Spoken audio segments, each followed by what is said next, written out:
Assalamualaikum warahmatullahi wabarakatuh, teman-teman sekalian, pemirsa TDA TV, dimanapun Anda berada pada sore hari ini. Selamat berjumpa kembali di acara kita pada sore hari ini, acara CAPD, Cantik, Pintar, dan Dermawan, persembahan dari TDA.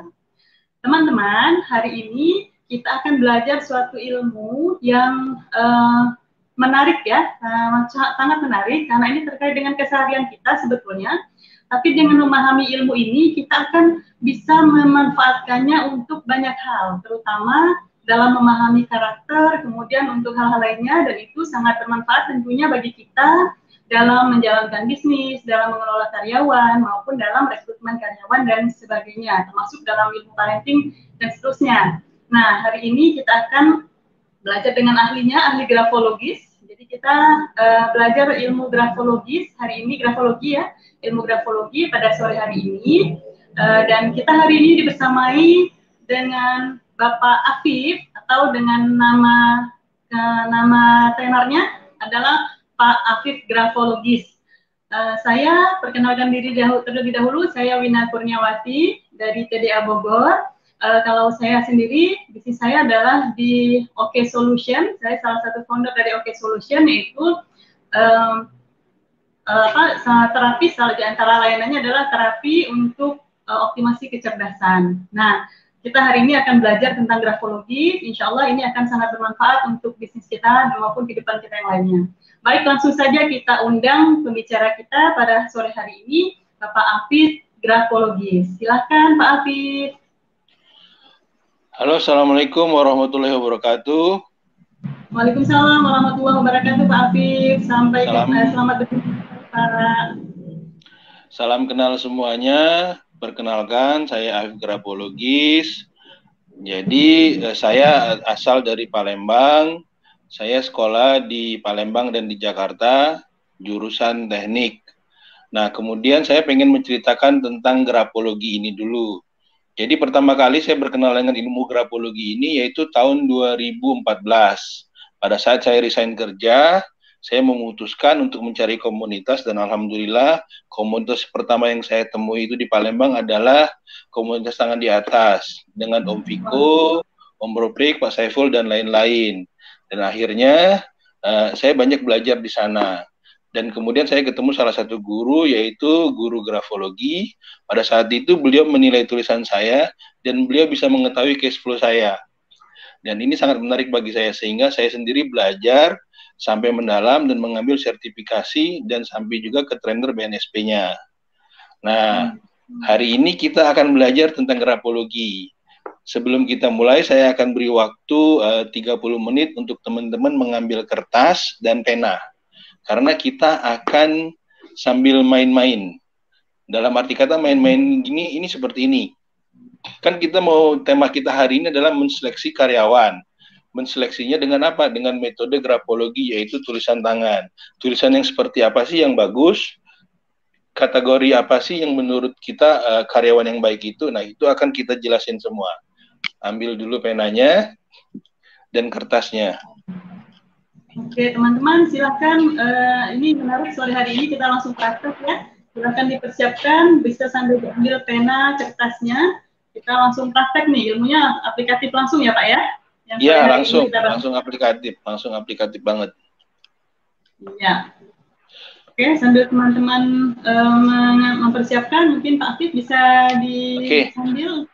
Ya, jadi saya akan menjelaskan apa itu grafologi. Jadi Mbak Wina sudah pernah dengar belum apa itu grafologi? Sudah pernah belajar?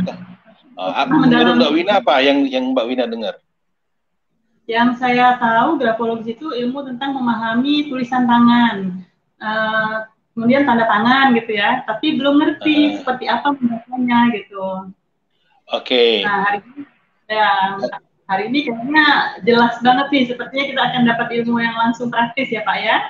Ya, betul sekali. Jadi, grafologi itu terdiri dari dua suku kata, grafien dan logi atau logos. Grafien itu tulisan, logi itu adalah ilmu. Jadi, secara gampang, grafologi itu adalah ilmu tulisan tangan. Gampangnya seperti itu. ilmu menganalisa tulisan tangan, ilmu membaca tulisan tangan. Tapi kalau kita mau lebih terstruktur, grafologi adalah suatu metode untuk mengetahui karakter seseorang yang tercermin dari alam bawah sadarnya yang dilihat melalui tulisan tangan yang merupakan aplikasi dari atau pancaran dari otaknya, seperti itu. Nah, grafologi ini ada istilah dalam grafologi ada namanya brain writing. Otak ya, Pak? Writing. Ada istilah namanya brain writing. Oke. Nah, apa itu brain writing? Brain writing itu coba ingat-ingat pada saat kita SD, SMP, SMA, kita pernah diminta menulis oleh guru kita, misalnya ini Ibu Budi. Sekelas diminta menulis, tetapi sekelas bentuknya nggak ada yang sama. Pada saat kita menulis ini Ibu Budi, maka pada saat menulis itu dipengaruhi oleh alam sadar. Bagaimana bentuk tulisannya ini Ibu Budi itu, setiap orang berbeda-beda, ini dipengaruhi oleh alam bawah sadar. Ini yang disebut dengan istilah namanya brain writing. Nah, untuk lebih jelasnya, kita akan mulai menulis. Bagi teman-teman tadi yang sudah menyiapkan pena dan kertas, kita akan mulai. Yang pertama, kita mulai menulis. 1. Mbak Wina juga nulis nggak? Siap, nulis. Oke, kalau nulis berarti 1. Saya niat belajar grafologi dengan mudah dan menyenangkan.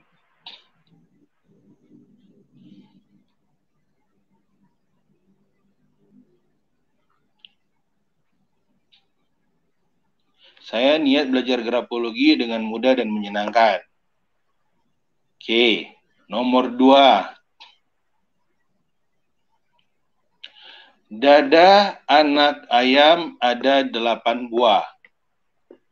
Dada anak ayam ada 8 buah. Ada 8 buah. Oke, nomor 3. Itik ini bermotif bintik-bintik. Itik ini bermotif bintik-bintik. Bintik-bintik. Oke, nomor 3. Teh Neneng. Nomor 4. Teh Neneng seneng teh celup. Teh Neneng seneng teh celup.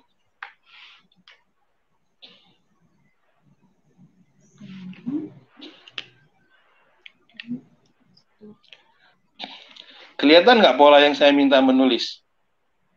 Ya. Pada nomor 2, saya itu fokusnya pada huruf A. Nomor 3, saya fokusnya pada huruf I.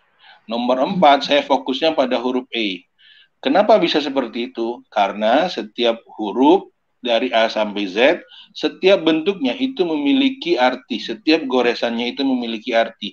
Dan saya akan menjelaskan kepada teman-teman arti yang nomor 2 terlebih dahulu.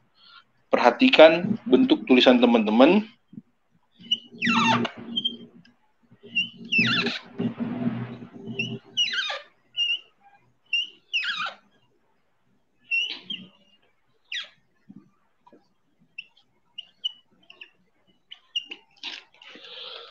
Perhatikan bentuk tulisannya, terlihat huruf A-nya.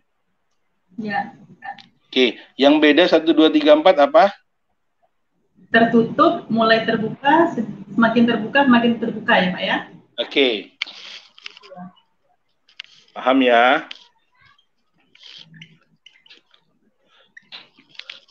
Oke. Nah, dalam grafologi, huruf A ini kita menyebutnya lambang talkative atau huruf komunikasi. Jadi kalau kita pengen lihat kemampuan komunikasi seseorang, kita cukup memperhatikan di antaranya dari beberapa faktor itu huruf A. Jika huruf A-nya tertutup, maka dia berkecenderungan menahan pembicaraan. Artinya dia tidak gampang untuk diajak bicara duluan, memulai pembicaraan. Nah, nomor 2 artinya terbuka, berarti dia senang untuk berbicara. 3 dan 4 semakin terbuka, berarti semakin ingin menyampaikan informasi yang banyak. Bedanya apa? Kalau seandainya tulisan saya nomor 1, seandainya misalnya Mbak Wina main ke rumah saya, terus Mbak Wina mau minjem uang misalnya, jika saya nomor 1, maka saya nggak akan cerita ke siapapun, termasuk ke istri saya. Kalau seandainya saya nomor 2, terbuka sendiri, sedikit, biasanya saya akan cerita ke pasangan saya. Tetapi jika nomor 3 ataupun nomor 4, maka saya akan ember. Kelemahannya orang-orang yang seperti ini adalah dia kurang bisa dipercaya dalam menjaga informasi. Tetapi kelebihannya kalau dia sebagai marketing, dia penyampai yang ulung. Seperti itu. Nah, yang berbahaya nomor 5, kalau dia terbuka bagian bawah, khusus huruf A, huruf D nanti beda lagi. Kalau terbuka bagian bawah, itu mencirikan bohong. Nah, dalam grafologi, kan kita kalau misalnya merekrut karyawan, pasti kita akan mencari orang-orang yang jujur, kan? Nah, dalam grafologi itu ada 3 kriteria bohong. Huruf A dengan tulisan yang seperti ini.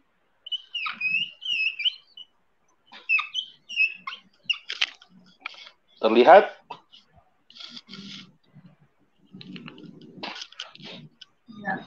Terlihat? Loop-nya. Okay. Betul, loop. Kalau nomor yang 1, 2, 3 yang ini, loop-nya ada di sebelah kiri. Ini mengartikan dia membohongi dirinya sendiri. Misalnya dia dalam kesulitan, dia kadang-kadang suka merasionalisasi, aman, padahal dia dalam kesulitan. Kita nyebutnya deceiveness, artinya dia membohongi diri sendiri. Kalau di sebelah kanan, artinya loop di sebelah kanan semakin lebar loopnya, maka semakin dia membohongi orang lain. Artinya di sini kalau kita menyebutnya selain membohongi orang lain, dia menyimpan informasi. Kalau dia tahu 10, dia hanya menyampaikan 6. 4-nya dia keep. Kalau dia kanan dan kiri, nah ini yang sudah menjadi karakter bohong. Bahkan cenderung sudah menjadi pembohong. Semua orang pernah berbohong, semua orang pernah menulis seperti ini secara tidak sadar. Tapi jika seseorang menulis di poin nomor 2, loopnya seperti ini nomor 2, terjadi persilangan seperti itu, dan dalam keadaan santai, maka ini bisa disebut karakter pembohong. Tetapi kalau dia dalam keadaan tertekan, artinya kalau dalam grafologi ini disebut self defense mechanism, artinya dia terpaksa berbohong, mekanisme untuk mempertahankan dirinya keluar. Nah, ini adalah arti-arti huruf A. Ini baru kita ngelihat dari bentuk, belum kita kombinasi nanti dengan bentuk ukuran dan kemiringan. Kita belajar ini dulu. Ini baru huruf A. Sekarang huruf I. Mbak Wina, huruf I-nya ada titik semua nggak? Ada. Semuanya ada? Semua ada titik, semuanya tapi beda-beda. Kalau ini Pak, sebelum jauh ya, kalau ke konsistensi penulisan gimana Pak? Kan kadang ada yang menulis dengan titik, ada yang enggak, ada yang tertutup rapat, ada yang terbuka. Itu gimana membacanya Pak? Itu juga akan berpengaruh. Jadi kalau nanti di huruf A, semakin dia banyak terbuka, berarti dia semakin banyak ingin menyampaikan informasi. Nanti tinggal kalau dalam grafologi ada hitung-hitungannya. Tinggal cara menghitungnya aja, seperti ada metode tersendiri. Tapi secara gampang, lihat aja mana yang lebih dominan, maka itu karakter yang lebih dominan. Seperti itu. Gampangnya seperti itu. Nah, sekarang kalau huruf I ini dibagi menjadi 3 cara bacanya. Pertama, dari ada dan tidak ada titik.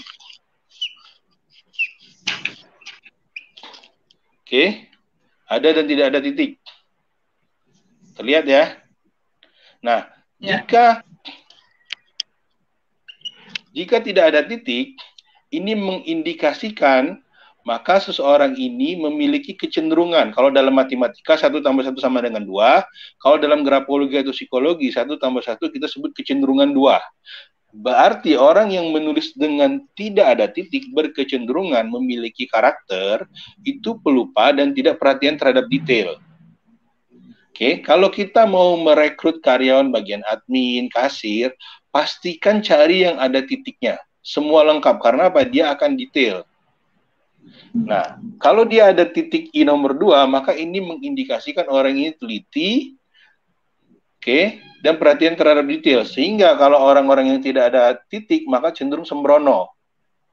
Dari situ aja kita udah bisa lihat kalau untuk kebutuhan pekerjaan seleksi yang simpel-simpel aja, ngelihat dari ada titik nggak ada titik. Itu dari ada dan tidak ada. Kemudian kita ngomong dari letak. Letak titik di sebelah kanan, letak titik di sebelah kiri, letak titik persis di tengah.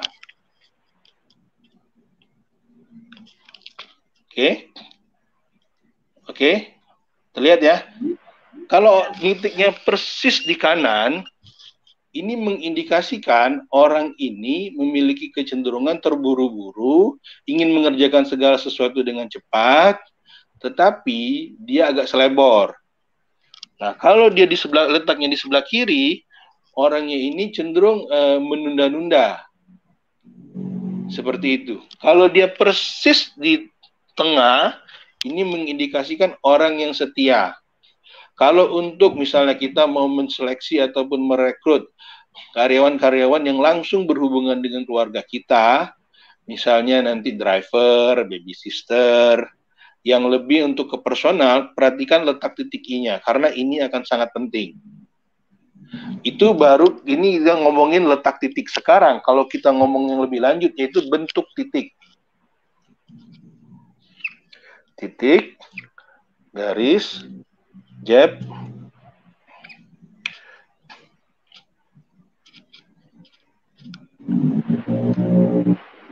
kalau cari jodoh yang ada titiknya di tengah ya Pak? Ya, itu lebih bagus. Terlihat ya bentuk titiknya ya. 1, 2, 3, 4, 5, 6, 7, 8, 9. Oke, secara gampang seperti ini. Nah, secara gampang, yang ada titik yang ini yang tadi kita sebut yang pertama tadi. Detail dan lain-lain. Nah, untuk secara gampang ini nanti ada perbedaannya, tapi secara gampang, jika orang-orang menulis dengan tanpa tanda titik, ini mengindikasi bentuknya itu garis, jab yang seperti ini mengindikasikan orangnya itu irritability, gampang termarah, gampang tersinggung. Kemarin saya ada sempat nonton di salah satu channel grafologis dari luar, itu ada juga orang yang menulis huruf I-nya itu benar-benar kayak gini, tajam banget. Ini mengindikasi, bahkan dia jadinya tersangka di kasus pembunuhan karena dia tidak bisa mengontrol emosinya. Seperti itu. Nah, ada lagi yang bulat-bulat seperti ini, nomor 8 dan 9. Ini adalah orang-orang yang senang haus perhatian, drama queen, hal-hal yang seperti itu. Nah, ini baru huruf I. Sekarang kita ngomong lagi huruf E. E dalam grafologi ini berhubungan dengan keterbukaan pikiran. Kalau yang bulat tadi gimana Pak? Bulat itu lebih ke dia caper, ingin diperhatikan, haus perhatian. Makanya dia agak kekanak-kanakan, kayak gitu.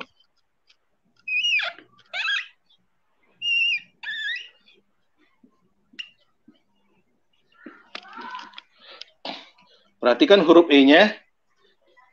1, 2, 3, dan 4. Terlihat bedanya nggak? Iya. Bedanya di mana? Ya? Nah, semakin mengecil hurufnya gitu. Orang yang menulis dengan perut huruf E yang lebar, itu mengindikasikan nama dalam ciri grafologi disebut dengan broad-mindedness. Artinya orang yang terbuka wawasannya, tenggang rasanya cukup tinggi. Karena apa? Karena dia memiliki berbagai sudut pandang dan berbagai pengetahuan.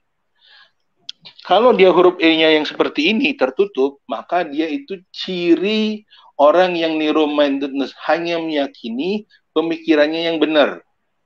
Nah, kadang-kadang pengusaha itu bisa yang ini, bisa yang ini. Mana yang lebih bagus? Nggak ada benar, nggak ada salah. Semua sangat tergantung situasi. Tetapi kita memahaminya, yang penting itu dulu. Seperti itu. Bisa dipahami, Bu Wina ya? Ya. Oke.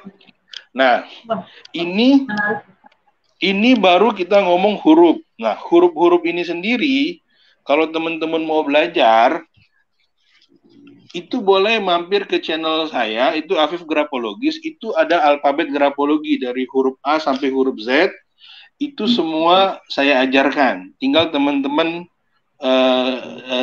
nonton aja, karena sudah saya sediakan. Nah, kita langsung lanjut lagi ke materinya, yaitu tentang seleksi karyawan.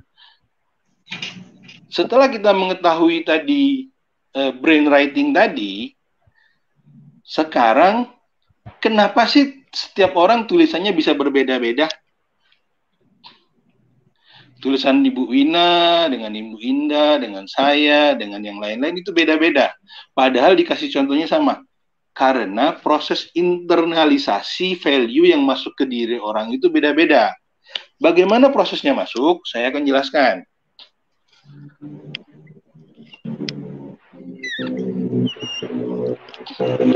Begitu manusia terlahir, anggap di sini, maka manusia itu memiliki kemampuan alam bawah sadar atau pikiran bawah sadar itu 100%.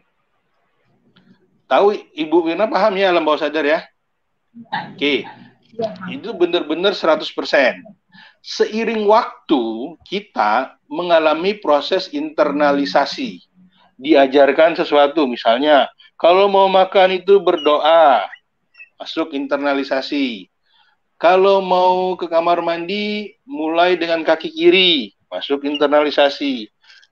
Kalau mau makan, menggunakan tangan kanan, masuk lagi. Kalau ketemu orang tua, cium tangannya. Sehingga terjadi pembelajaran. Sehingga terbentuklah alam bawah sadar dan alam sadar. Di sini kita sebut dengan alam sadar. Di sini, menurut penelitian, ada yang menyebut 10%, ada yang 12%, ada yang 5%, tergantung. Sehingga alam bawah sadarnya menjadi 90, 88, 95. Oke? Sangat tergantung nanti tinggal dari penelitian mana yang dipakai.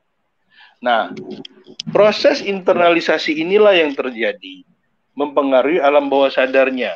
Nah, alam bawah sadarnya ini tercermin bukan saja dari bentuk tulisan, tetapi gaya bicara, gaya bahasa tubuh, dan lain-lainnya. Karena kita hari ini ngomongin grafologi, maka kita akan bahas dari sisi tulisan. Oke? Nah, inilah yang terjadi internalisasi.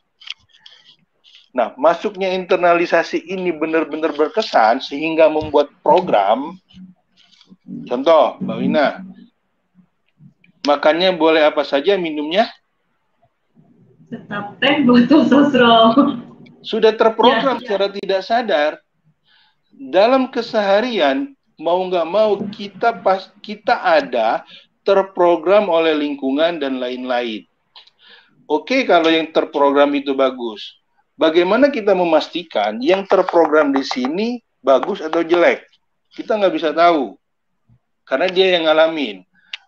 Kita bisa melihatnya dari gestur tubuhnya, ini disebut dengan body language. Atau dari tulisan tangan, ini kita bisa lihat bahasa nonverbalnya.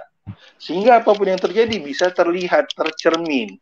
Kalau selain dari body language dan gestur tadi, ada lagi orang-orang yang intuisinya bagus, itu bisa pakai energi dan lain-lain. Sehingga mereka bisa menggunakan berbagai cara. Nah, inilah yang disebut dengan alam bawah sadar. Sekarang, setelah kita mengetahui ternyata tulisan tadi dibentuk dari internalisasi, saya akan jelaskan sedikit tentang ilmu epigenetik. Pernah dengar belum, Mbak Wina, ilmu epigenetik? Belum pernah, Pak, kalau epigenetik. Jadi ilmu epigenetik ini adalah ilmu tentang DNA seseorang, tetapi DNA bawaan yang tertanda atau tag DNA kita sebutnya. Contoh seperti ini ya, akan saya simulasikan.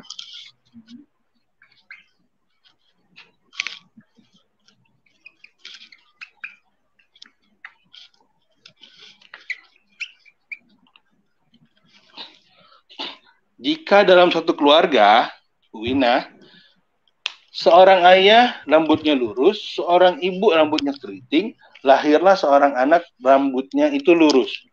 Apakah menurut Bu Wina gen rambut keriting ada pada anak ini? Carrier ya, berarti Nah, muncul. ada apa enggak? Ada, tapi nggak muncul. Ada tapi off atau nggak muncul. Nah, ternyata selain dari tampilan fisik yang diturunkan dari pernikahan itu, sifat juga diturunkan, sakit juga diturunkan, bakat juga diturunkan. Nah, untuk meng-on dan meng-off-kannya ini, itu bisa melalui 5 pola. Pertama dengan pola makanan. Maka itu akan bisa meng-on dan meng-off-kan 4 hal tersebut. Pola makan, pola lingkungan, pola obat-obatan, pola emosi, dan pola energi. Dengan kita menguasai kelima pola ini atau kita memahami, kita bisa membantu mengutak-atik hal-hal yang di sini. Nah, dalam hal ini, pola grafologi ini adalah termasuk dalam pola lingkungan. Nah, misalnya kayak ibu optimasi diri, itu berarti mainnya di pola emosi dan pola energi. Sama seperti NLP, sama seperti hipnosis, EFT, SEF, dan lain-lain, atau KIAHA, dan lain-lain. Itu masuknya di pola itu. Nah, dari sini, akhirnya terjadi internalisasi. Contoh seperti ini sekarang. Saya tersenyum, oke? Atau saya menjulurkan lidah. Menurut Bu Wina, makna dari menjulurkan lidah itu apa tadi? Mengejek gitu? Selain mengejek? Atau sedang apa ya? Apa ya? Lebih pada mengejek. Atau di Indonesia umumnya mengejek, tetapi kalau kita di Tibet dan di Kolodania, justru menjulurkan lidah itu artinya berdoa, mendoakan. Begitu. Nah, iya. Sama seperti kita menggeleng. Menggeleng artinya apa? Tidak, menolak ya. Menolak, tidak setuju, tidak sepakat. Tetapi kalau di India, menggeleng itu artinya iya, setuju, sepakat. Iya. Postur tubuh yang sama, tetapi internalisasi yang beda, menghasilkan makna yang berbeda. Seperti itu. Makanya dari tulisan juga, kita perlu juga mengetahui latar belakang seseorang. Sehingga kita bisa tahu value-nya seperti apa. Sama satu lagi, sapi itu halal nggak? Halal kalau sudah sembelih. Halal kalau di Bali? Ya, kita nggak tahu. Kalau di Bali kan itu merupakan salah satu makhluk yang suci. Sehingga itu haram kalau untuk dipotong. Karena apa? Internalisasi mereka. Babi di sana nggak apa-apa, tapi di kita misalnya yang Muslim nggak boleh. Jadi sangat tergantung internalisasinya. Oke, sekarang kita mulai dapat gambaran ya. Makanya nanti misalnya tersenyum dan tadi ini kita sebut dengan body language. Dalam tulisan tangan ada juga disebut dengan body language on paper. Nah, sekarang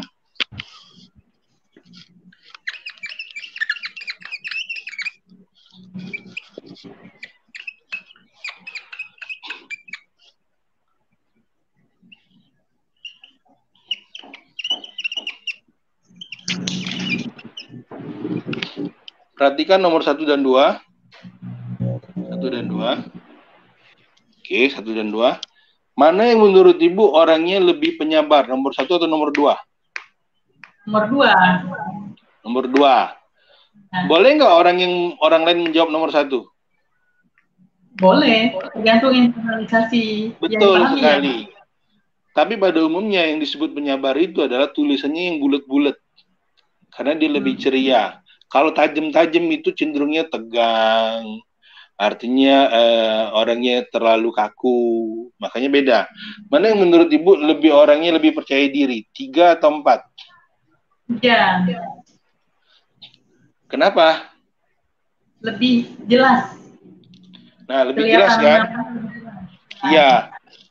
Nah, itulah Ibu sendiri tidak belajar grafologi, tapi Ibu bisa menilai. Inilah yang kita sebut dengan bahasa universal. Sebenarnya mata kita bisa bermain dan melihat. Jadi begitu kita menerima tulisan atau lamaran, nggak usah belajar pun, kalau kita ngeliat kerapian tulisan, artinya orang ini rapi. Kalau dia acak-acakan, biasanya hidupnya juga acak-acakan. Kurang disiplin dan lain-lain. Itu sudah bisa terlihat.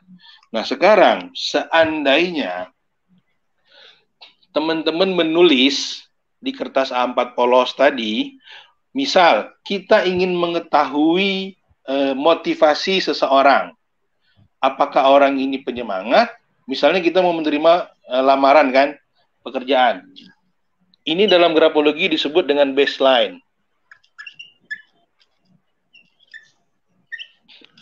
Baseline itu adalah kayak garis dasar tulisan. Jadi kalau misalnya tulisannya itu tertulis, kita buat garis. Nah, ini disebut dengan garis imajiner. Garis imajiner ini disebut dengan baseline. Jadi kayak gini. Bisa dilihat ya, baseline. Nah, baseline ini ada yang namanya baseline-nya naik. Ada orang yang menulis kalau di kertas A4 polos, dia tulisannya naik.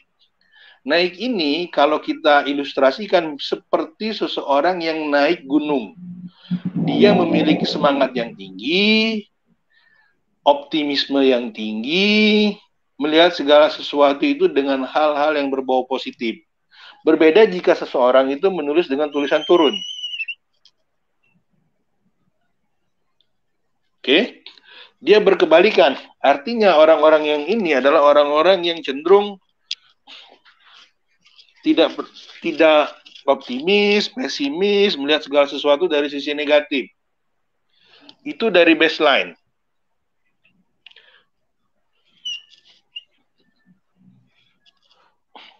Ada lagi orang yang menulis dengan baseline-nya super lurus.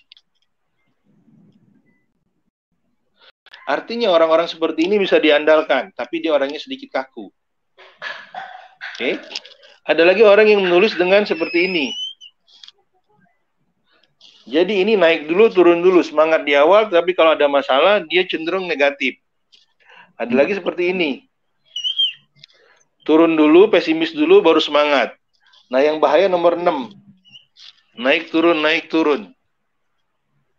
Pada saat kita menerima surat lamaran, tulisannya gelombang, atau banyak lebih dari 3 selan, maka nggak usah terima.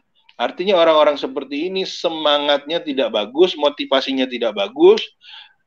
Daripada kita harus membenahinya, lebih baik kita nggak usah terima. Tetapi kalau seandainya itu anak kita, itu tim kita yang sudah lama, dan kita merasa perlu membenahinya, maka kita perlu terapi, sehingga kita nanti akan menterapi. Nah, ini disebut dengan baseline. Baseline ini untuk mengetahui motivasi seseorang. Nah, sekarang kita masuk ke 3 zona.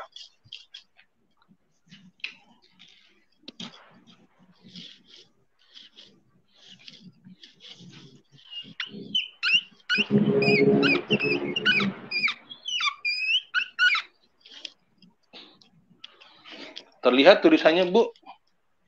Ya. Ingat nggak dulu kita menulis buku halus kasar? Ya. Kategori 3 ya, Pak? Iya, ternyata itu manfaatnya banyak banget. Yaitu jadi saya akan jelaskan, semua huruf-huruf yang ada tiang, H, B, D, K, L, T, ini kita sebut sebagai upper. Oke.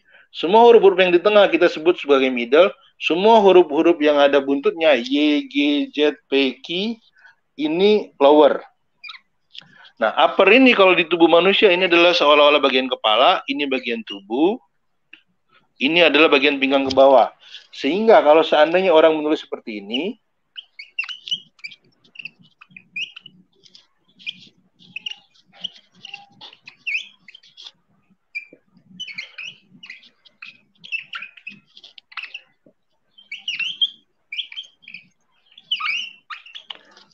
terlihat bedanya? Iya. Beda kan, Bu? Ya, pada ketinggian tiangnya ya, Pak ya? Ya, jadi nomor 1, orang ini dominan di tiang atas, huruf B, D, K, L. Artinya dia sangat mengoptimalkan bagian kepalanya.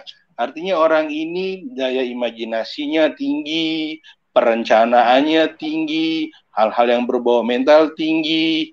Tapi Y-nya rendah, sehingga kakinya rendah, sehingga geraknya, actionnya kurang. Oh. Oke. Nomor 2, atasnya rendah, kepalanya rendah, artinya dia malas merencanakan sesuatu, buat program. Dia orang lapangan bagus, suruh action, suruh gerak kemana-mana, energinya besar. Nah, ada lagi yang nomor 3, atas enggak, bawah enggak, kumpul di tengah. Ini yang nanti lebih ke di tengah ini ada jantung, paru-paru, lebih ke organ, lebih ke hati harian. Maka orang-orang seperti ini kadang-kadang dia gampang capek dan lain-lain. Tetapi kalau dia untuk mengerjakan segala sesuatu yang rutin, dia bagus. Admin cocok. Tapi kalau ini untuk suruh jadi admin, dia nggak cocok. Dia nggak akan betah untuk duduk lama-lama di belakang meja. Dia seneng keluar, mencari tantangan. Kalau ini untuk jadi admin, sangat cocok. Nah, yang bagus yang mana? Yang idealnya sebenarnya itu kalau seandainya dia seimbang. Nomor 4. Atau yang ini. Pak, kalau tulisan saya nggak seperti itu gimana? Ingat, semua benar, nggak ada salah. Karena ini adalah hasil internalisasi dan terpancarnya seperti itu. Yaitu adalah Anda. Sekarang dengan segala kelebihan dan kekurangan itu, bagi seorang grafolog, gimana cara mengoptimalisasinya? Tinggal kita mengetahuinya aja mau taruh di mana. Kalau orangnya seperti ini, maka sangat cocok untuk bagian admin. Ini lapangan, ini perencana, hal-hal yang seperti itu. Kalau yang ini, dia siap ditempatkan di mana saja. Oke? Nah, sekarang kita lanjut lagi. Kalau ada pertanyaan, boleh ya, nggak apa-apa sambil saya jelasin, sambil ini, biar kita diskusi juga boleh. Tapi saya mau nanya dulu nih. Boleh. Saya juga penasaran. Jadi kalau grafologi ini kan dia menggambarkan alam bawah sadar ya, kalau secara umum gitu. Tapi kalau misalnya kita melakukan tes sesaat, pada saat tes, mungkin nggak kalau misalnya yang kita baca itu adalah kamuflase, misalnya dia sengaja nih merapi-rapikan tulisan, misalnya seperti itu gimana Pak? Iya dan tidak. Kalau dia pernah belajar grafologi, maka dia bisa mengkamuflase. Tetapi bagi yang ngerti juga, maka bisa juga untuk membongkarnya. Karena kan dia sudah tahu ilmunya, Bu. Iya. Maka dia bisa mengkamuflasenya, bisa. Tetapi untuk bongkarnya lagi, bagi yang ngerti juga tahu lagi caranya.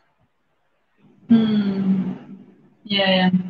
Jadi kan itu memang gambaran keseluruhan ya Pak ya? Iya. Bukan sesaat. Kalau dia diminta misalnya gini, dia diminta misalnya dia sudah belajar nih misalnya, dia sudah belajar, terus dia kan berarti memanipulasi kan. Untuk 1 sampai 3 menit itu bisa, Bu. Tetapi kalau diminta menulis terus-menerus tanpa jeda 10 menit nggak bisa lagi ditahan. Semua alam bawah sadarnya keluar. Dan nggak bisa lagi ditahan. Atau dengan diberi tekanan, gitu ya Pak? Misal diberi batasan waktu gitu. Iya, itu salah satu contoh. Selesaikan ini dalam 5 menit. Mau nggak mau kan dia harus buru-buru, nggak lagi mikirin indah segala macam. Nah, itu salah satu untuk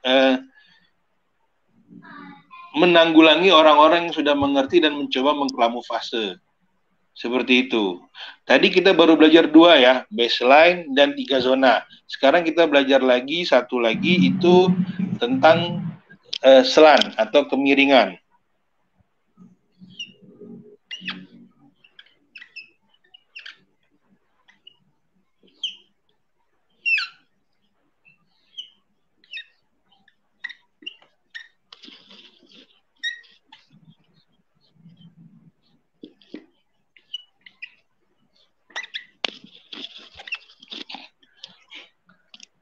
Ini, nah Ibu Wina lihat kemiringannya nggak?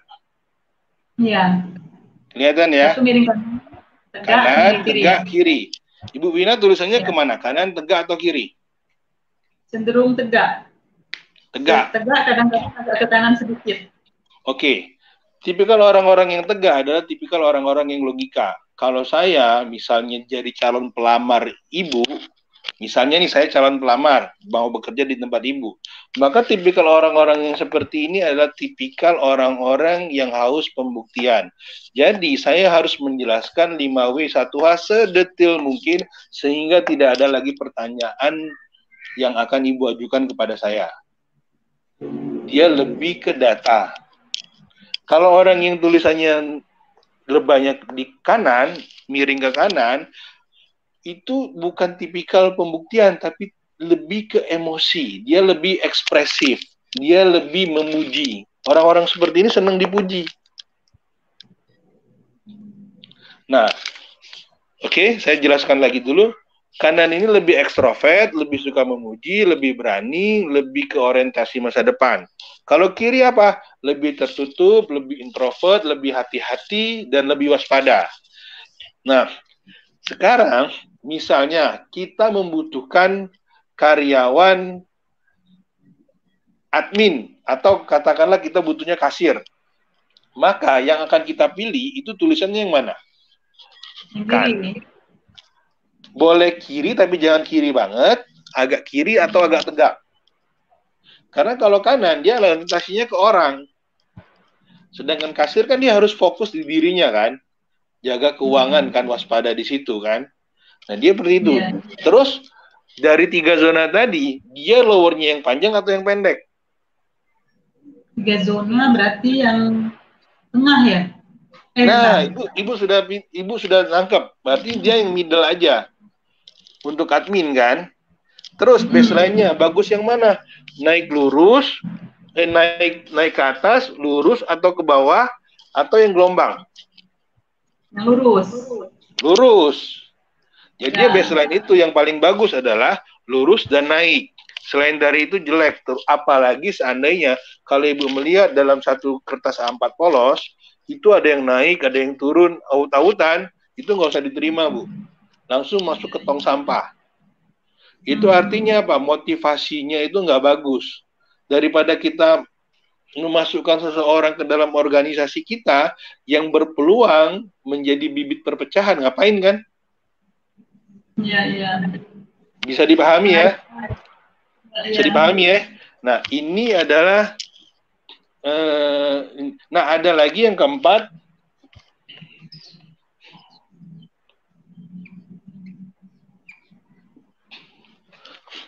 Yang keempat ini. Kanan kiri. Kanan teratur, kiri. Ya? Tidak teratur atau kanan kiri. Ini mengindikasikan orangnya itu tidak bertanggung jawab, sembrono, tidak dewasa. Kalau seandainya ibu mau menerima orang karyawan, sudah dipastikan yang di bawah ini, yang nomor 4 ini, nggak usah diterima. Jika dalam tulisan itu selannya sudah bervariasi, baseline-nya bervariasi, oke? Terus ternyata itu dari situ aja udah langsung nggak usah kita terima lagi. Ngapain? Problem. Kayak gitu. Ini baru 3 tanda. Sekarang saya akan ajarin tanda berikutnya. Ini namanya spasi. Jadi misalnya baseline tadi, baseline itu artinya kata kuncinya adalah motivasi. Jadi begitu kita melihat baseline, artinya kita melihat bagaimana motivasi seseorang. Oke, 3 zona. Kalau 3 zona berarti kita ngomongin tentang produktivitas. Apakah dia produktivitas atas, middle, atau bawah. Itu tentang productivity. Terus dari slant ini kita melihat orang itu extrovert, introvert, lebih ke emosionalnya, bagaimana dia meluapkan emosi. Nah, sekarang kita yang masuk yang berikutnya yaitu spasi.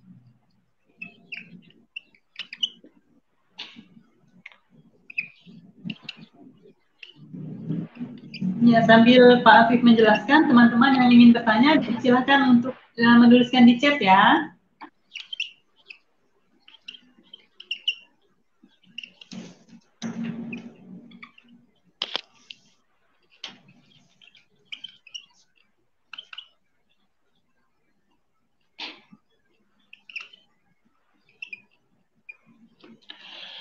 Nah, yang keempat adalah spasi. Beda nggak nomor 1 dengan nomor 2? Iya. Bedanya apa? Nomor 2 jarang-jarang ya, Pak. Oke, terlihat ya?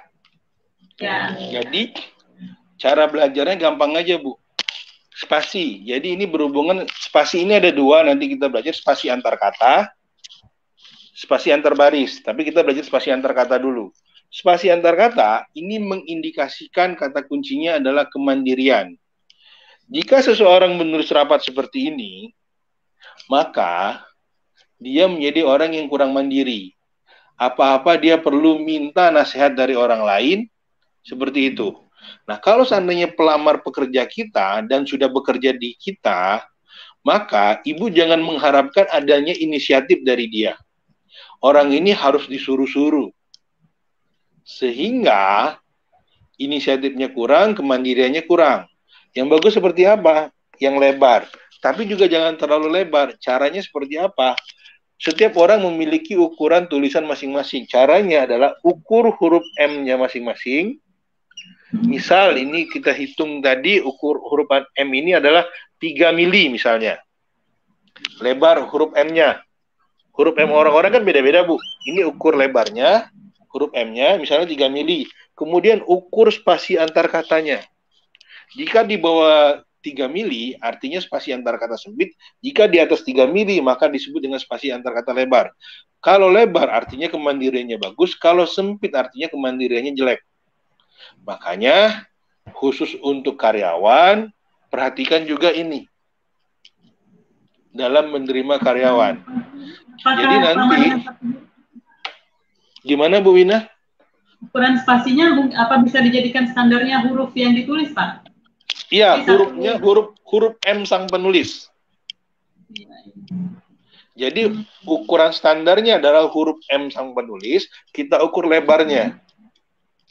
Misalnya lebarnya 3 mili, terus ukur lagi spasi antar katanya berapa. Jika lebih disebut dengan spasi antar kata lebar, jika sempit disebut spasi antar kata sempit. Yang spasi antar kata sempit, maka otomatis kemandiriannya kurang.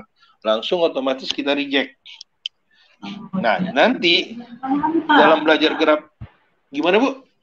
Ada pertanyaan dari Ibu Susana Anayanti ya. Boleh, boleh. Saya berubah-ubah, bagaimana ini Pak membacanya? Kadang rapi, kadang ada kata. Nah, tulisan itu memang sangat tergantung mood. Nah, dalam grafologi itu dibagi 4 fase tulisan tangan. 0 sampai 12 tahun ini fase di mana anak-anak baru mulai belajar menulis, baru mulai membentuk bentuk tulisan 0 sampai 12 tahun. Sehingga kalau mau membentuk karakternya ini sangat mudah. 12 sampai dengan 25 tahun di mana karakter si orang ini lagi mencari jati diri. 25 sampai dengan 65 tahun karakter orang ini sudah terbentuk dengan jelas. 65 tahun ke atas degradasi. Dalam grafologi berlaku hukum bolak-balik. Tulisan tangan berubah, karakter berubah, tulisan tangan berubah. Sehingga tergantung Anda mau merubahnya seperti apa. Dalam grafologi, menterapi tulisan itu disebut dengan grafoterapi. Dan banyak sekali orang yang melakukan grafoterapi ini. Di YouTube juga banyak, kalau teman-teman cari. Di situ juga saya sendiri sering banget, saya juga kok konsultan di sekolahan khusus tentang anak-anak SD, sehingga nanti itu lebih ke parenting. Dari tulisan itu kita bisa menilai. Nah, tetapi karena kita ngomongin tentang seleksi karyawan, tulisan yang berubah-berubah itu kita lihat dulu bentuknya seperti apa. Selannya sama apa enggak, kemiringannya sama apa enggak, baseline-nya sama apa enggak.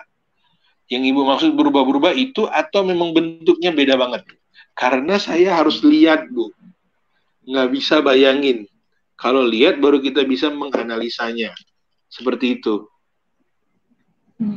Apa itu menggambarkan switch mood juga, Pak? Kalau misalnya tulisan dalam jelas, Bu. Iya, jelas. Bahkan kalau setelahnya itu ada 2 dan berlebihan, biasanya itu ada problem internal.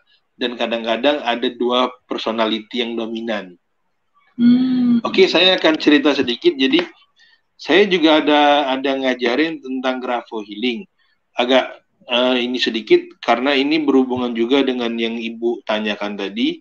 Jadi, orang ini pernah hampir mau bunuh diri. Dan ini terjadi berkali-kali. Begitu saya lihat tulisannya, saya langsung minta si orang ini, Anda coba buat tulisannya, pilih mau selan mana, kiri atau kanan, jangan dua-dua. Begitu dilakukan terus-menerus dan saya terapi juga dalamnya, maka kecenderungan itu berkurang dan sekarang sudah hilang, alhamdulillah. Tadinya bentrok di dalamnya. Hal-hal yang seperti itu. Nah, kalau kita kalau terapi grafoterapi itu berapa lama Pak prosesnya? Bisa kita lakukan? Dia itu sehari minimal 10 sampai 15 menit dilakukan 30 hari non-stop. Oh, gitu. Nah, makanya terapinya juga relatif lama. Lebih gampang sebenarnya kita kalau merubah bagian dalam. Jadi dalam grafologi berlaku bolak-balik, tulisan tangan berubah, karakter berubah, tulisan tangan berubah. Contoh seperti ini. Jika kita mengetik di Windows, mengetik saya unik, tetapi pada saat terprint itu adalah kalimat saya tidak unik yang terprint. Ada kata tidak di situ. Maka ada dua cara untuk membenarkannya. Pertama, begitu di print kita tipek aja. Maka sesuai dengan tujuan kita kan, terjadi saya unik. Atau kita benerin Windows-nya sehingga tidak lagi terjadi kesalahan. Saya unik. Nah, untuk membenarkan dari dalam, itu kita menggunakan berbagai macam metode dan semua bisa. EFT, SEF, IAHA, spiritual, matrix, hipnoterapi, NLP, dan lain-lain. Nah, grafologi itu saya gunakan untuk menterapi dari luar. Seperti itu. Nah, kalau keduanya kita bisa sinergikan, maka akan menjadi hal yang bagus. Seperti itu. Ya. Ya, ini pertanyaan dari Big Player ya. Apakah memperbaiki tulisan dapat memperbaiki sifat? Seperti tadi sudah. Oh iya, jelas banget. Ya? Jelas banget. Ya, berapa ini Pak, kalau misalnya kita melakukan terapi internal ya, kemudian kita ukur dengan tulisan, apakah itu sudah bisa dibaca dalam hitungan, misal before after-nya langsung bisa terbaca Pak perubahannya atau gimana? Kalau bagi yang ngerti untuk memperbaiki cara dalam, maka tulisannya langsung berubah, Bu. Berbeda banget. Contoh, tadi kita ngomong baseline ya, Bu ya.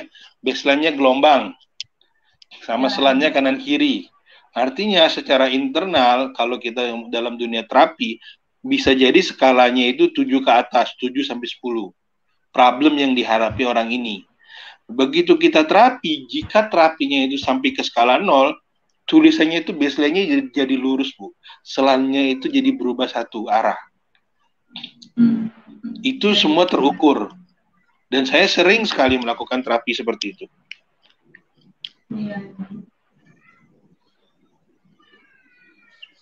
Ya, sangat menarik ya teman-teman ilmu grafologi ini. Berarti kalau untuk di karyawan kita bisa lakukan untuk reposisi ya Pak. Ketika misalnya sudah ada existing karyawan, kita kalau seandainya kita untuk menerima karyawan, kita bisa. Tapi kalau seandainya kita memperbaiki karyawan kita juga bisa. Tergantung. Ya. Tapi yang jelas seperti ini, Bu. Secara gampang, kalau pada saat menerima karyawan, dengan menggunakan grafologi ini jauh lebih unggul. Misalnya, kita membuka lamaran kasir. Lamaran yang masuk itu tuh biasanya lebih dari 20 kan, Bu. Kalau untuk UMKM kadang-kadang bisa sampai 100 kan, Bu ya. Ya. Nah, 100 ini kalau kita mau menggunakan metode lain, maka kita akan panggil satu-satu kan, interview kan. Jika ingin mencari semua. Tapi kalau dengan grafologi, dengan tulisan, begitu kita lihat tulisannya, nggak usah lagi, Bu. Kita langsung aja ambil 3 besar. Dalam waktu berapa lama? Nggak nyampe 5 menit. Baru kita panggil interview kan. Seleksi administrasinya itu dengan menggunakan grafologi sudah top. Ditambah lagi kita memang menguasainya, panggil 3 aja yang terbaik. Tapi kalau kita memang yang nggak punya kemampuan grafologi, ya pakai tools yang ada. Misalnya pada saat wawancara kita lihat, gaji kamu dulu berapa? 3 juta. Matanya ke arah mana? Misalnya seperti itu kan. Nah, tapi dengan ada tambahan grafologi, maka secara otomatis, oh orang ini tukang bohong. Nggak usah dipanggil lagi. Ya kan? Ngapain ngabisin waktu? Iya. Ini sangat mempermudah. Dari tools yang biasa kita pakai, sangat seperti membantu. Iya, iya. Untuk business owner yang belum punya HRD, dengan dia menguasai ini, dia bisa jadi HRD yang expert dalam waktu singkat. Ya, sangat seperti efektif itu. Jadinya ya dengan sangat efektif sekali. Ini saya akan jelaskan satu lagi, yaitu spasi antar baris.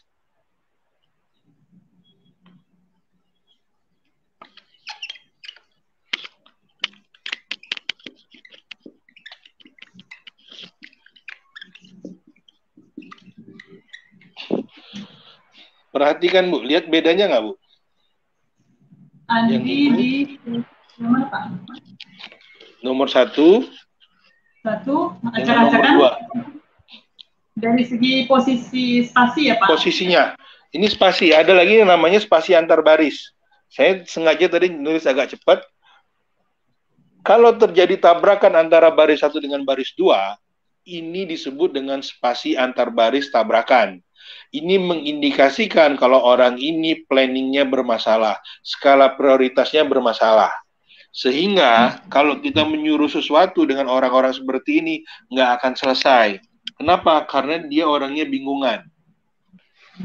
Karena apa? Sudah terlalu banyak yang di kepalanya.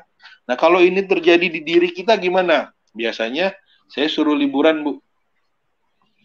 Misalnya teman-teman konsultasi, kalau nggak saya terapi, relaksasi. Karena bebannya sudah overload. Iya, benar. Sudah kurang hal-hal minum yang ya Pak? seperti itu. Kebingungan. Nah, dari 5 tadi, nggak usah jauh-jauh, kita belajar 5 aja tadi, itu, misalnya kita ngelihat surat lamaran, kita terlihat, oh baseline-nya lurus, oke, centang bagus. Oh, selanjutnya kiri, kita butuhnya apa nih? Kasir. Oh, oke, masih. Tapi kalau butuhnya marketing, berarti nggak oke kan? Silang. Bisa dimengerti ya, Bu ya? Nah, iya, terus tergantung kebutuhan. tergantung kebutuhan. Makanya saya lebih suka orangnya paham, sehingga rumusnya itu bisa dibolak-balik. Seperti itu. Nah, ada satu lagi yang... Gimana, Bu? Iya. Pertanyaan dari Pak Heri Widiatmoko ya Pak ya, ini pertama, kalau ada yang tipe tulisannya kadang miring, kadang tegak, itu gimana? Tadi ya, tidak konsisten ya, kemiringannya ya. Kemudian yang kedua, apakah grafologi bisa diaplikasikan di huruf lain seperti aksara Jawa, Ibrani, Arab? Oke, nah dalam grafologi itu ada 2 metode belajarnya. Pertama namanya metode Gestalt, kedua namanya metode atomistik. Yang tadi saya baru saja ajarkan di awal itu namanya metode atomistik karena kita belajar huruf per huruf. Dari hal kecil kita buat kesimpulan besar. Ada lagi dari hal besar kita buat kesimpulan kecilnya.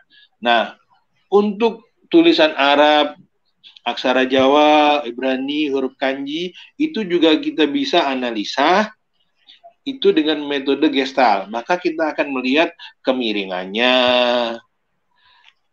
besar kecil hurufnya, tekanannya, terus kecepatan tulisannya. Itu kita bisa nilai juga. Kalau huruf Latin, otomatis nanti ada juga namanya metode atomistik. Belajarnya dia lebih lengkap. Seperti itu. Nah, untuk tipe tulisan tadi, kalau dia tegak dan agak ke kiri, kalau dia tidak dominan, itu masih oke. Tetapi kalau benar-benar ketara, tegak dan kirinya itu, misalnya selan kiri atau kanannya itu banyak, maka diusahakan ubah jadi bentuk satu selan, pilih. Karena itu akan mempengaruhi swing mood Anda, emosi Anda, dan lain-lain. Seperti itu. Ada pertanyaan lagi yang lain, boleh? Karena belum dilanjut yang spasi tadi, Pak. Oke.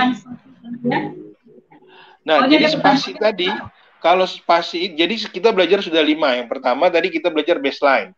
Baseline ini mengindikasikan, kata kuncinya gini, gampang belajarnya, kalau ngelihat baseline, maka berarti kita melihat motivasi seseorang. Kalau baseline-nya naik, artinya motivasinya bagus. Ya, Pak Afifnya tiba-tiba putus ya, teman-teman. Dan waktu kita juga sudah 1 jam, ternyata pembelajarannya tanpa terasa. Sepertinya ada kendala sinyal di Pak Afif. Ya, Pak Afif. Baik, di sini ada pertanyaan dari Mbak Dian Eka Sari ya. Izin bertanya, grafologi apakah sama? Oh ya Pak, sudah kembali lagi, alhamdulillah. Nah, ini sambil ada pertanyaan Pak, apakah sama ilmu membaca tanda tangan dengan grafologi Pak? Nah, ini juga terjadi debatable di antara grafolog. Jadi ada yang mengatakan sama. ada yang mengatakan beda. Tapi kalau kita payungnya adalah handwriting, maka juga sama. Ada beberapa aliran dalam membaca tanda tangan, dan saya belajar beberapa. Karena kita bahas tanda tangan, jadi kata MacLeod, change your signature, change your life. Ubah tanda tangan Anda, maka akan mengubah masa depan Anda. Saya sendiri belajar grafologi mengubah tanda tangan. Kehidupan saya juga berubah. Pak Sandiaga Uno juga pernah merhatiin nggak pada saat Pilpres kemarin, Pak Sandiaga Uno itu mengganti tanda tangan, meredesain tanda tangan. Pak Prabowo juga meredesain tanda tangan. Pak Jokowi tanda tangan zaman kuliah dengan sekarang itu beda jauh. Ibu Megawati sampai detik hari ini punya 2 tanda tangan. Agnes Monica punya 2 tanda tangan. Istrinya Pangeran Harry, menantunya dari Pangeran Charles itu juga punya 2 ganti tanda tangan pada saat menikah. Seperti itu. Jadi apakah sama antara grafologi? Bisa sama dan bisa enggak.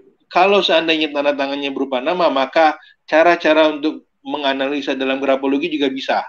Bisa dikatakan dan bisa dipakai. Tapi kalau tanda tangannya bukan nama, maka kita perlu pakai disiplin ilmu lain yang memang khusus, namanya signaturologi. Beda lagi. Seperti itu. Tanda tangan ya Pak ya? Beda, agak sedikit beda. Ya mohon maaf, Pak Afif, kita sudah lewat 1 jam saat ini ya tanpa terasa. Memang sangat menarik ya, dan jadi semakin paham, terutama untuk kebutuhan kita sebagai pebisnis nih, untuk handling karyawan, kemudian untuk rekrutmen. Tadi masih ada kurang sedikit lagi ya Pak ya penjelasan tentang spasi, mungkin bisa disampaikan dalam 3 menit Pak. Jadi kalau spasi tadi, jadi bentar, saya sambil nulis ya.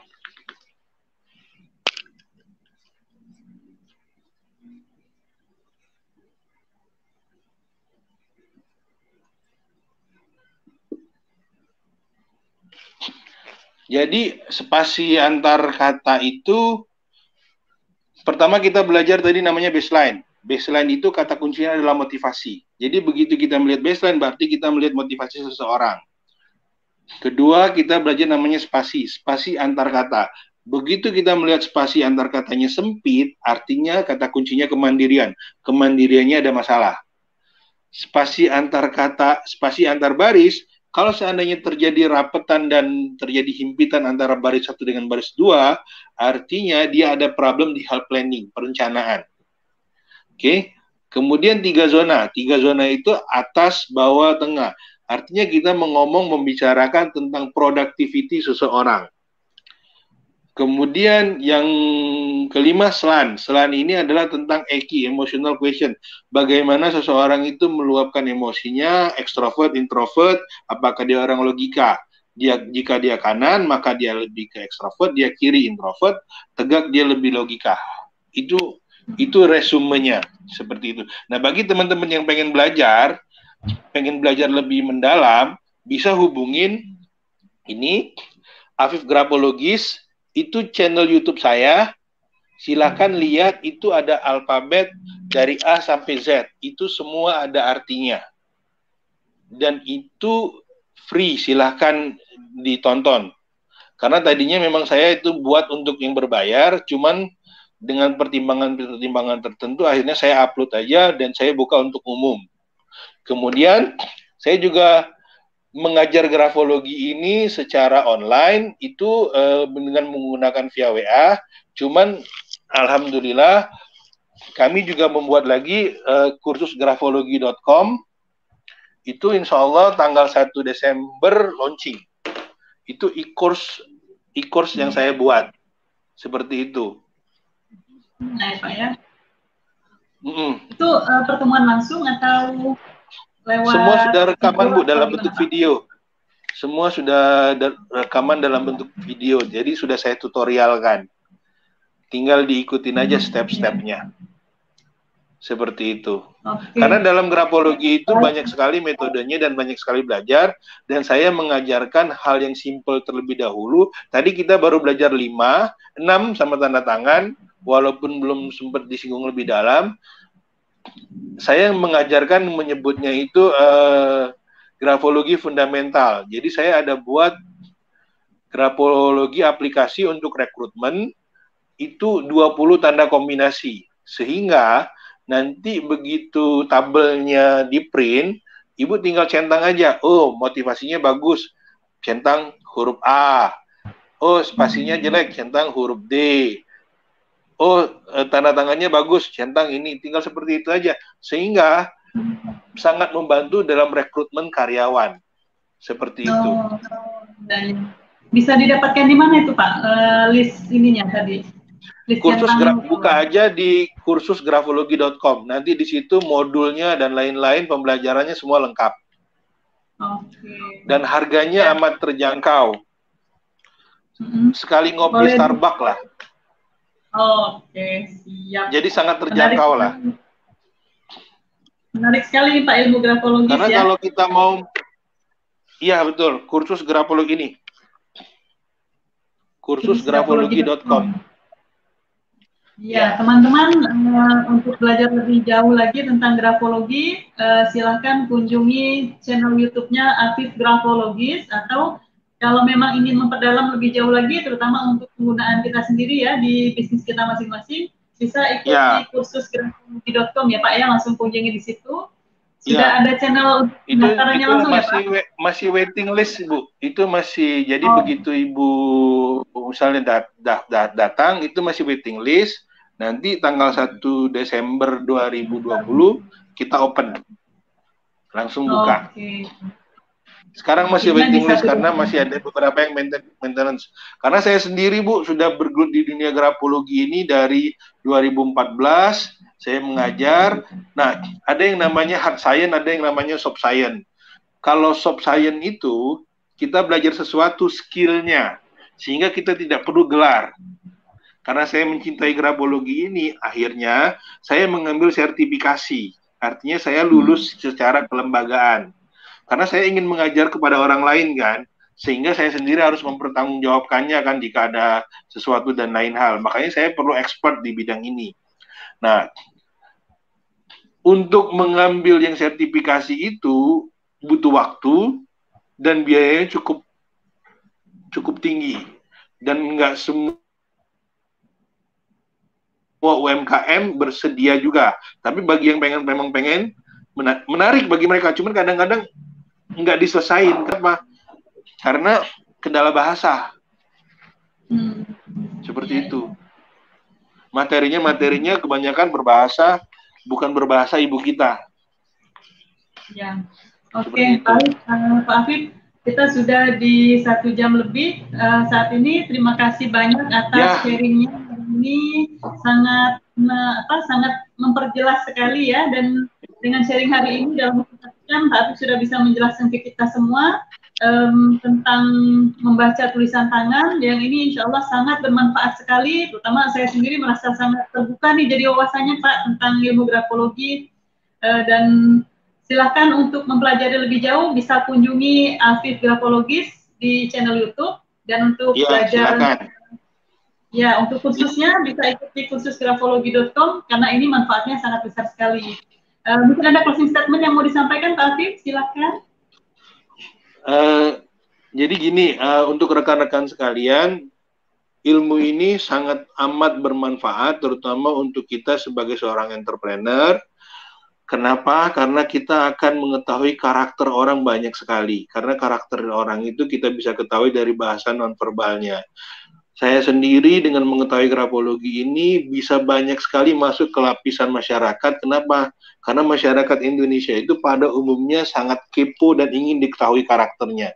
Dan ini menjadi alat masuk saya untuk masuk ke ring satu mereka. Kenapa? Karena orang-orang menjadi lebih senang dan lebih dekat. Ini bisa jadi tools marketing yang bagus, selain dari untuk HRD. Kenapa? Kadang-kadang kalau kita ketemu dengan teman-teman atau teman-teman baru, kita sampaikan hal baru, ini bisa menjadi entry point untuk bisnis Anda. Ini kalau dari segi bisnis. Yang kedua, kita sebagai orang tua, kita tahu nggak apakah benar-benar anak kita mencintai kita? Apakah benar-benar pasangan kita mencintai kita? Jadi dari mana? Kalau tulisan anak kita miring ke bawah, atau turun, atau mengecil, itu artinya dia tidak ngomong dengan sebenar-benarnya. Saya kasih contoh sedikit ya, biar paham. Mungkin singkat saja ya Pak ya, karena kita sudah ya singkat aja. Jadi bikin penasaran lagi nih Pak Afif di closing statement-nya. Maaf baru kepikiran yang di bagian ini. Closing statement-nya malah bikin penasaran nih, cerita pasangan hidup dan anak segala itu. Terlihat bedanya? Iya. Ukuran. Tulisannya besar-besar. Kalau seseorang menulis dengan ukuran besar, dia mengatakan I love you, dari ukuran hurufnya tadinya kecil, dia menulis misalnya sedang, kemudian dia menulis dengan ukuran huruf lebih besar, artinya dia memang menyatakan mencintaimu, kalau kalimatnya adalah I love you. Kalau kalimat I love you-nya kecil, tulisannya tadinya besar, artinya dia tidak mencintai Anda, dia bohong. Iya. Oke, seperti itu. Memang sangat menarik sekali ya. Seperti itu. Makin penasaran ilmunya. Karena kalau mau belajar grafologi itu Bu, minimal sebenarnya kalau mau minimal itu 2 jam. Paling itu minimal, ibaratnya kalau kita ngomong seminar, penjelasan detailnya itu 2-3 jam. Kalau untuk kelasnya yang fundamental itu paling nggak 6-8 jam. Nah, kalau yang ditambah atomistik itu 2-3 hari. Makanya saya sendiri sampai sekarang pun tetap belajar. Ada update ilmu baru, saya belajar. Dan biasanya saya share ke alumni saya. Ilmu-ilmu yang saya ketahui seperti itu. Ya, oke, terima kasih ya Bu ya. Maaf nambah dikit tadi. Ya, sangat sepadan dengan manfaatnya ya Pak ya. Insya Allah. Sangat Bu, sangat. Iya. Baik teman-teman, alhamdulillah kita sampai di penghujung acara dan sudah di closing oleh Pak Afif tadi. Terima kasih banyak Pak Afif atas sharingnya hari ini, sangat bermanfaat sekali. Insya Allah akan makin penasaran ini teman-teman juga mungkin akan banyak mengunjungi channelnya. Insya Allah silakan. Silakan, baik teman-teman. Boleh enggak juga nggak apa-apa karena saya pengen berbagi aja. Ya, terima kasih banyak Pak Afif atas sharingnya. Sama-sama Bu. Ya. Hari ini. Terima kasih atas perhatian semuanya. Semoga hari ini bermanfaat dan semoga ke depan kita selalu lebih baik. Dan mungkin dengan pembelajaran hari ini kita pun jadi semakin memperbaiki tulisan tangan kita ya, menuju karakter yang kita harapkan. Ya. Betul. Dalam konsep kita karakter terbaik. Baik, terima kasih semuanya teman-teman. Saya Wina Kurniawati juga undur diri dari pertemuan kita hari ini. Jangan lupa tonton terus acara CAPD dan juga acara-acara di channel PDA, channel YouTube PDA TV lainnya yang tentunya sangat bermanfaat untuk kita semua. Terima kasih semuanya. Assalamualaikum warahmatullahi wabarakatuh. Waalaikumsalam warahmatullahi wabarakatuh.